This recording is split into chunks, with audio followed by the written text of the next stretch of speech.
Hi everyone, Kris from Stone Age Gamer here, and welcome back to Stone Age Gaming. Long ago in a distant land, I worked in a video game store in Brooklyn, New York called Game Crazy. Nintendo was celebrating the anniversary of the NES, and they were doing so by releasing a bunch of cool and NES-related stuff for Game Boy Advance. It was kind of awesome. One day, I was at my store, I was working, and this magic box showed up in the mail. What's inside? Let's take a look. Okay, here's the big beefy box, but before we get to the mysteries that lie within, I thought it would be kind of cool to take a closer look at some of the other things that surrounded this release. So let's start with this right here. This is the NES Anniversary Edition Game Boy Advance SP, and I fell in love with this thing the moment I saw it. I had to buy it, even though I didn't need to spend extra money on yet another Game Boy Advance SP, but how could I say no to this thing? It's gorgeous. I have no idea where my box is, though. I lost the box to this somewhere. I'm convinced I still have it, but anyway. As you can see, it's two-toned, just like the NES. You got the little stripes on the side here for the venting. Then you got the darker gray on the bottom, and then when you open it up, it looks like a controller. And this is actually if you've never seen one of these in person, this is actually just like... it's an extra layer of plastic, just like the NES controller itself. It's got the same texture and everything. It's really quite cool. So that's amazing. I love this. I love this thing. It's one of my favorites. Then you had the games themselves. So this is my copy of the Super Mario Brothers classic NES series. They released a whole mess of these things, and I foolishly did not buy all of them. I only picked up a handful. I have Mario Brothers, I have Metroid, Zelda, and Zelda 2. So I skipped all this stuff like Pac-Man and Castlevania and whatnot. And in fact, I didn't even buy the Metroid one at first because it seemed like such a silly idea, because I already had Metroid Fusion, and that has the full NES Metroid game in it, so I didn't need to bother buying it, because I didn't really think so much about buying for future collectability. I always just bought stuff because I wanted to use it, or just because I wanted to have it. So regardless, let's take a look at what these things are, because they're actually a little bit cooler than they seem. This may look like kind of a waste of space right now, because, well, the world was really different when these came out. The Virtual Console didn't exist. Digital downloads for classic Nintendo games didn't exist. So a full copy of Super Mario Brothers on Game Boy Advance that you could take with you anywhere was still kind of a big deal. Even stuff like Super Mario Brothers Deluxe for Game Boy Color was a facsimile of Super Mario Brothers, and in fact had a whole lot more content in it, but it still wasn't a pixel perfect port. Not that this was necessarily a pixel perfect port, because the screen shape was different in the Game Boy Advance than the NES. They had to squish everything, and the sound out of the whole thing feels like it runs a tiny bit slow. But even still, this was a fancy big deal back then. So we've got a couple of cool things inside of it.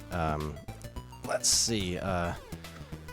You had this facsimile of the instruction manual, which is pretty cool. All the artwork on the end, you've got the original Famicom artwork on the inside, the simplification of the story, like in the original NES book. But then you also have like all these images. This is exactly how they showed these off in the original NES booklet, which is pretty darn cool. I like that a lot. That lot of attention to detail in this stuff, including the cartridges themselves. This is really neat. So if you've just seen these laying around, chances are you may not have noticed this little detail, but they actually changed the color of these cartridges to match NES cartridges.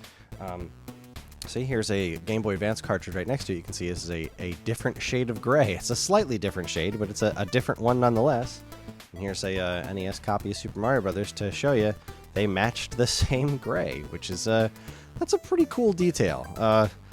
I appreciated that quite a lot, and I know in Japan they had a Famicom anniversary set too that did a similar thing. The colors of the cartridges were all matching their Famicom colors and stuff like that. It was pretty neat. So let's take a look at the big guy here. Let's look inside the box. Now, let's look outside the box first, honestly, right? We've got some cool stuff going on here. Because this box is even cooler than it just looks, right? This looks like an NES. I mean, it's bigger than an NES, but look at the detail on the front of it. It's the whole thing. It's got, the side here, got your ports in the back, your AC channel switch and RF. You've got your AV switch on the side here, but then on the bottom is a little bit different. Bottom's just a big old ad because, well, this is a retailer kit. They used to send us stuff like this, where they just give you a handful of physical goods to give out to customers or wear around your store and stuff like that. And this was easily my favorite one that I ever got, so I kept it. Now, we did use it, so I don't have all the original parts to this. I'm missing a bunch of the original pieces because, you know, my employees wanted to wear shirts and stuff like that, and I'm not going to hoard all this stuff just because I love it, but I kept as much of it as they didn't want, and then I even used some of it around the store and whatnot. But there is another little bonus inside of here. I keep it inside of here because it fits pretty well, and this thing's totally awesome. So let's crack this bad boy open. And right on the top we have this. This was the countertop standee, which is super cool in its own. I love countertop standees. It did get a little bit bent, as you can see, but you know, it's fine. I'm not going to put this up on a counter. I just kind of like to have it around because it's a really neat look. You know, these sold for $20, which was, you know, you think about now spending $20 on just a copy of Super Mario Brothers to play on the go. That's complete insanity, but I don't know, back then it seemed like a pretty fancy deal. So if you look at the back here, you can see that I wrote my name on it so nobody else would take it home. And it's got this big battery pack on here. And that is because this thing makes noise. I'm going to... There's the Donkey Kong. There's your Super Mario. And there's your Legend of Zelda. And it just goes through all three of those in a row on a loop every time you press it. How cool is that? I love this. I love this thing. And I'm glad I was able to keep it. We did, you know, put it up on our counter, obviously, and let people use it and touch it and squeeze it, but I kept it in good shape and managed to hang on to it for myself. So now we have the contents of the box. They gave us a bunch of shirts. There was a Super Mario Brothers one as well. I think I'm missing two of them. It was Mario and I don't know what the other one was, but I think I'm missing two of the shirts, if I'm not mistaken. But we have, they're pretty straightforward. They're just, you know, single-colored shirts. But, you know, here's the Ice Climber one. Here's our Excite Bike, was in red. This one, you can see that I wore these. They don't look new because I used to wear the heck out of them. And eventually I just said, you know what, I need to put these away. So here's my Excite Bike. Here's the Legend of Zelda one. And then here's the Donkey Kong one. And yeah, I know I'm missing Super Mario Brothers. I can't think of what the other one would be. Maybe that was it. Maybe I'm just missing Super Mario Brothers. Maybe I'm crazy. But either way. So then we have a couple other cool little things in here. We've got a lanyard here. This is Nintendo on it. This might not be the one that came with this set, though I think it is. Either way, they give us these little cards. I used to have a bunch of them, but you know, we gave these out to the employees, and we would wear them on our name tags. That just like, hey, ask me about classic NES series now on Game Boy Advance. It's pretty neat. And you'd, you know, set these up on your name tags and you wear them around your neck, and that's it's all fancy and cool. And then you have, let's see, what else have we got here? Oh, I do have a couple of these. Oh, I thought I had used all of these, but I didn't. Oh, that's wonderful. So this is super cool. This came with a couple of sets of these, and I put a bunch on one of my on my drum set when I was younger, just because they were super cool. These are Scratch and Sniff stickers. Scratch and Sniff don't just remember the classics, play them again on Game Boy Advance. Smell the jungle fruit in Donkey Kong, the cool winter air in Ice Climber, the cedar trees in Zelda, the burning rubber in Excite Bike, and the spaghetti in Super Mario Brothers. Your favorites are back, only on Game Boy Advance. If I remember correctly, this Super Mario spaghetti one was disgusting. What a weird concept to include Scratch and Sniff stickers, but I'm so glad I held on to some. I seriously thought I didn't have these anymore. And then this is the info sheet. Oh, look, here's another one of those guys. It doesn't have the hole punched in it. So this is the info sheet. We used to have all the retailers...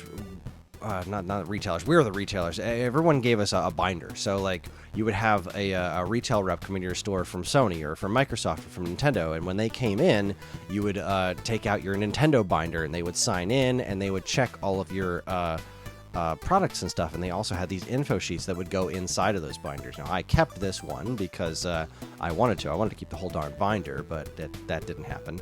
And they would just kind of be, fact sheets for the games that were coming out at the time for employees to reference if they didn't really know all of the ins and outs of these different games. So they would give you ways to educate yourself on the products that they wanted you to sell the most.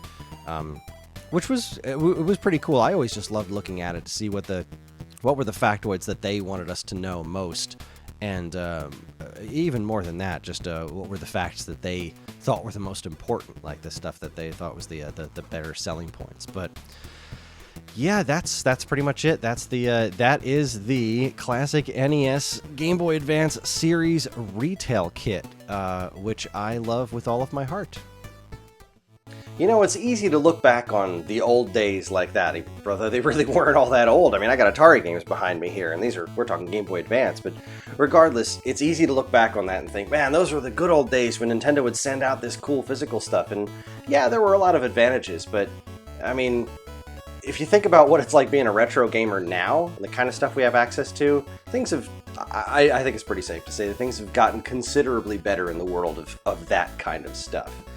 Either way, this has always been one of my favorite pieces in my collection. I love this thing to death, and I really wish I still had those missing components, but what are you going to do? They got used, and they were well loved.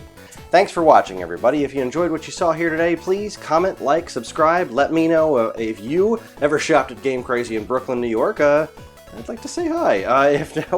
What's your favorite Game Boy Advance re-release of an NES game? What are you playing these days? Anything, we want to hear from you. Thanks again for watching. On behalf of all of us here at Stone Age Gamer, keep playing games.